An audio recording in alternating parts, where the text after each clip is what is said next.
He's gone now. When the front door clicked shut that morning, a hollow stillness filled the house.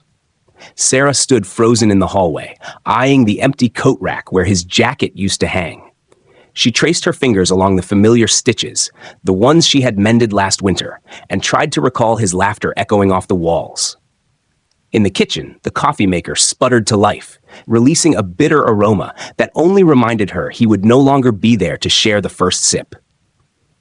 She poured 2 cups out of habit, setting one beside the sink and the other on the counter.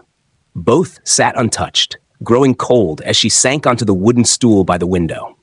Outside, the maple tree still bore red leaves, despite October having passed. He always said autumn was his favorite season. He loved watching the leaves drift to the ground like confetti. Sarah watched as the wind tugged one more leaf from its branch, imagining it carried a promise of his return. But deep down, she understood it was a final farewell. She gathered the unopened mail he had left on the table, postcards from cities she had never visited, letters that spoke of distant dreams.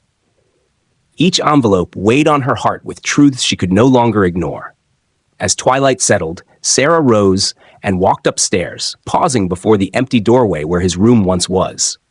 She pressed her palm to the door and inhaled a memory of him. Shampoo, clean cotton, a trace of his cologne. The house felt both too large and too empty. She exhaled slowly and stepped back, knowing that tomorrow she would open those postcards and imagine new adventures.